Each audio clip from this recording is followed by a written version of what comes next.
Hello Aquarius, great to have you here. My name is Shauna. Today's reading is a general love forecast. As always, take the messages that resonate and release anything that doesn't. Don't forget to like and subscribe to stay connected with upcoming readings. Let's see what's headed your way, Aquarius. First of all, I feel like there are going to be a lot of changes happening for you guys for this year in general. And so what you want your life to look like come the end of the year is setting you up professionally as well. Some major decisions that need to be made in terms of your professional outlook, in terms of which direction you want to head into professionally. And as well, how you want other people to see you and how you want other people to perceive you in the professional front. So I feel like it's a month that is loaded with work, finance, career, professional energy. And I just did the reading for Capricorn, and it just seems to me like, they're busy, but they're consistently working towards, professional goals. Whereas for you, you're trying to design what you want your professional life to look like. And along with that, it can indicate, like having to go back to the drawing board and trying to figure out, how do people see us? Are we perceived the way that we want to be perceived? Are there other things that we can do to either toughen up or soften up our energy? And usually with you guys, it's more like softening your energy.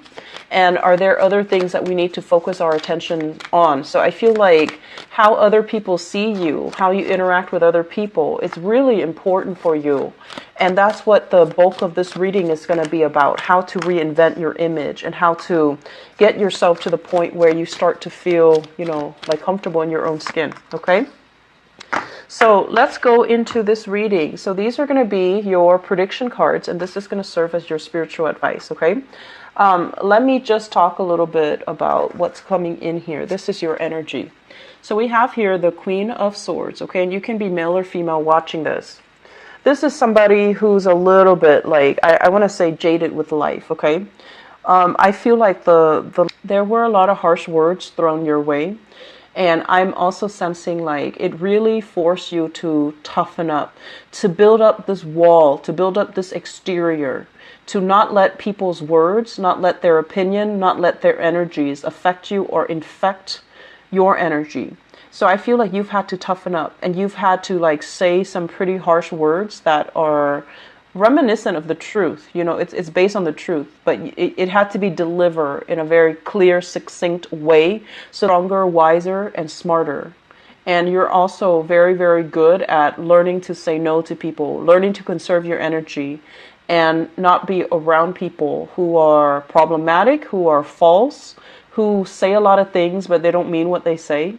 So your energy is a lot more clear, succinct, and it's like, I know where I stand. I know what I want from people, and I'm not going to be, shaken from this throne. It's linked up here with the Seven of Wands, and this is a card about opposition, okay? It's about fighting for our truth, fighting for the things that we believe in, and really being on the forefront to know that with this fight, we're going to lose some things. We're going to be put in a tenuous situation. We might get hurt in the process, but you're willing to believe in what you're fighting for, and that's why you're still involved in it. So I feel like this is more about, what are you willing to fight for? What are you willing to, put on the, it's like, what are you willing to wager? What are you willing to part with if you don't win this? So I feel like there's a lot at stake, and you're at a point where you're contemplating, is it really worth it anymore? Is this conflict, is this battle for my greater good? And am I going to lose out a lot of resources, a lot of myself as a result of, continuing to fight this? So like, what are you willing to put on the line? What are you willing to wager? What are you willing to risk? So you're going through this serious assessment, like reassessment. Is it okay for me to put down the sword and stop fighting? Will the other person attack me if I'm defenseless? Or can I, just bear with it another day because they seem like they're coming at me? So I feel like you're looking at the world through like a lens of opposition. It's me against them.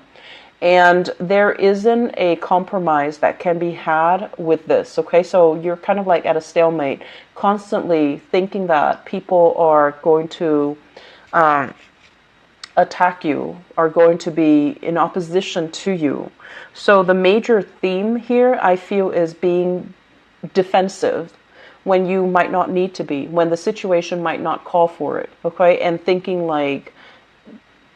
that don't carry this energy with you. Learn to soften up, learn to open up, learn to trust people a little bit more. And not every interaction needs to be conflictual. It only needs to be that way if we're constantly trying to, one up the other person, or if we're constantly trying to prove how smart we are, how eloquent we are, how well spoken we are. So not everything has to be conflictual. So I feel like you're going to come into this month realizing this, and as a result of it, you're going to put your sword down, you're going to start fighting, you're going to start working and collaborating more with other people, okay? The second cluster here, we have the Death card, and this is a major transition. Things that are beyond our control, things that we don't really have any stake in anymore.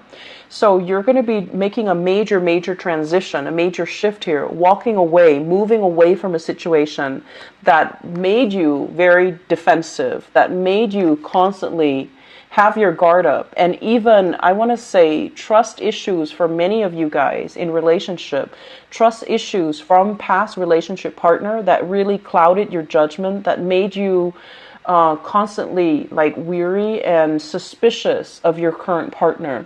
You're going to be shifting away from all of these negative self-talk into a space here of higher wisdom, okay? The Death card and the Hermit are both major arcana cards, and they usually denote some big changes happening within you. Change in consciousness is indicated with the Hermit, and the Hermit is kind of like your spirit guides, trying to guide you to a better space where you don't have to constantly doubt other people's actions, where you don't have to be on the defense and waiting for the other shoe to drop because you have trust issues. So I feel like it's really reorienting you and to make you a little bit more grounded, a little bit happier, because now you're going to be operating from this space of higher consciousness, and you're not going to be constantly in, survival mode or constantly on the defense, waiting for the other person to mess up. For those of you who are in a supervisory or in a managerial position, I feel like there is an elevation, okay? This is like, we're no longer working in the battlefields. We're elevating our stance, and we're going to be on top of the hill dictating and directing how other people in the trenches are going to operate. So I feel like there's a huge uptick when it comes to your professional status or your professional standing.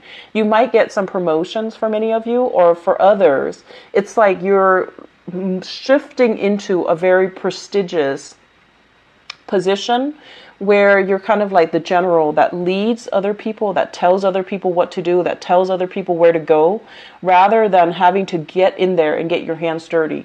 And you are a very good person when it comes to creating a strategy and creating a game plan. So I feel like you have elevated yourself to this position because of all the work that you had to do in the past, and I feel like it's paying off.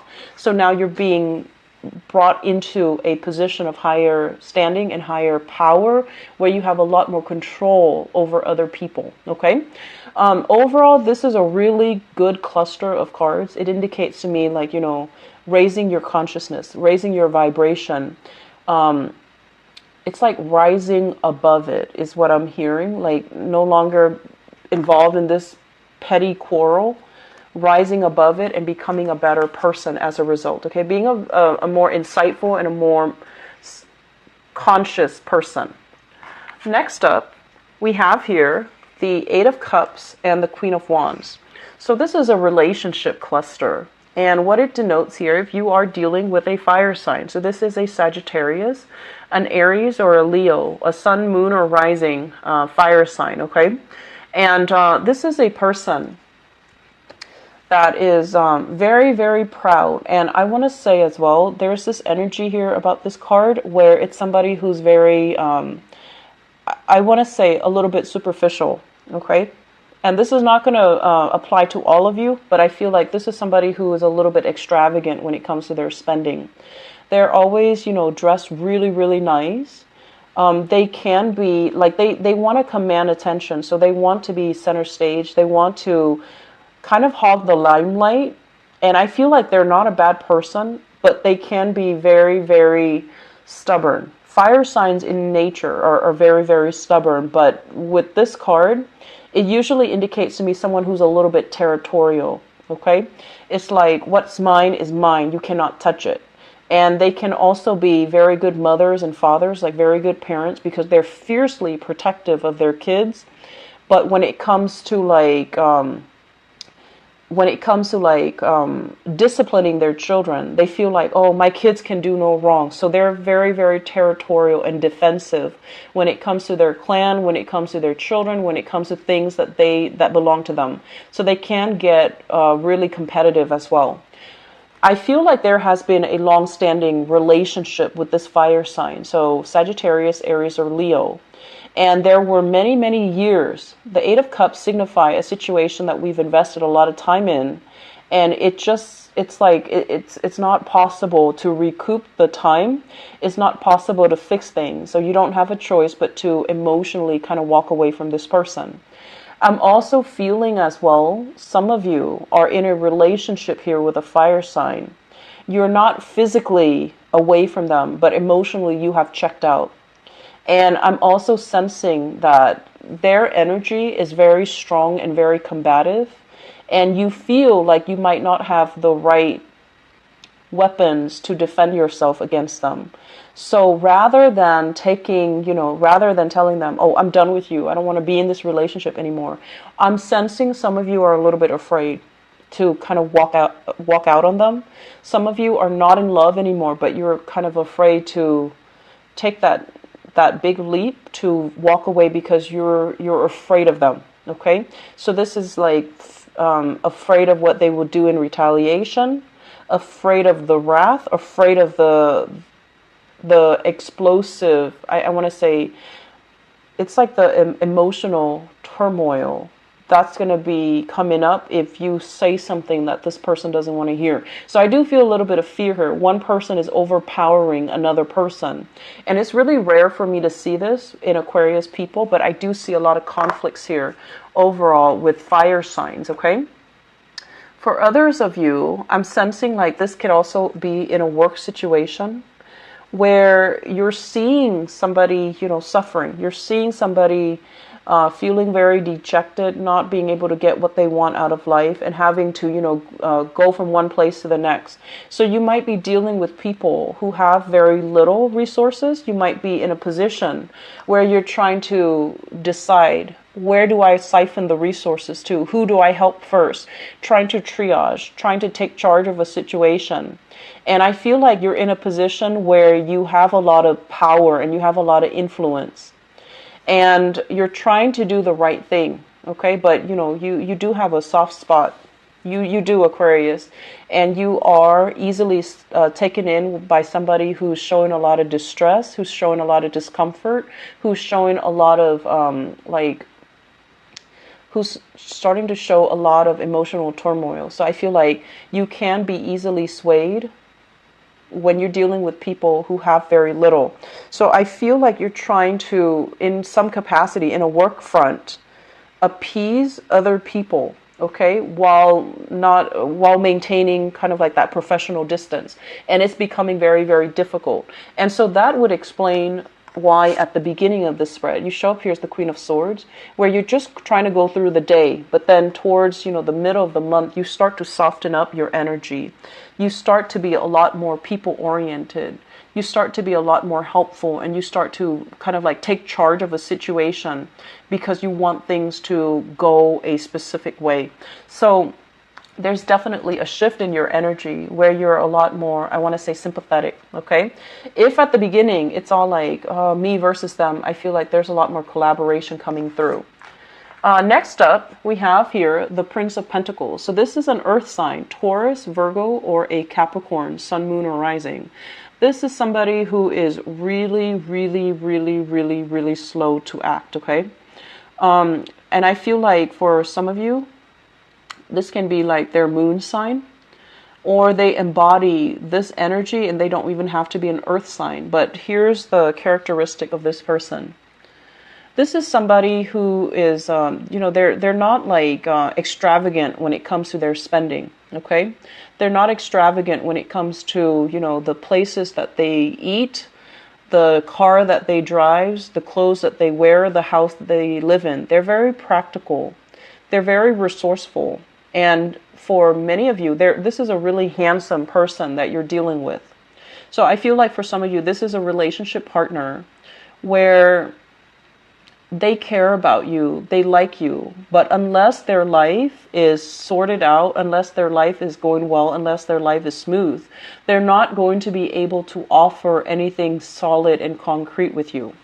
So it's linked up here with the Four of Wands, and the Four of Wands is almost like two people sharing space together, taking the relationship to the next level, wanting to, build a relationship up, moving into the same house, having children, getting married, all of these nice things. And so I feel like you're trying to decide, why is this other person dragging their feet? Why aren't they proposing?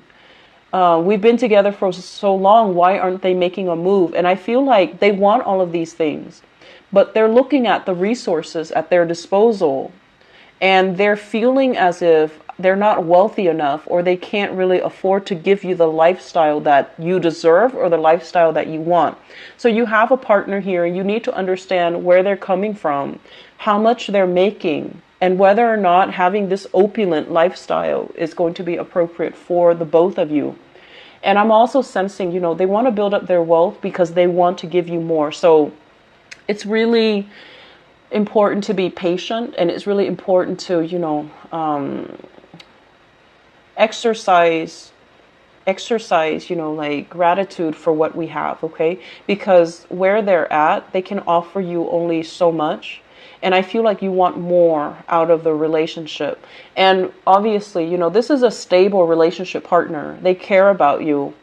But I feel like you feel like the relationship might not be enough. And you feel like you want more. And you feel like the other person is holding back.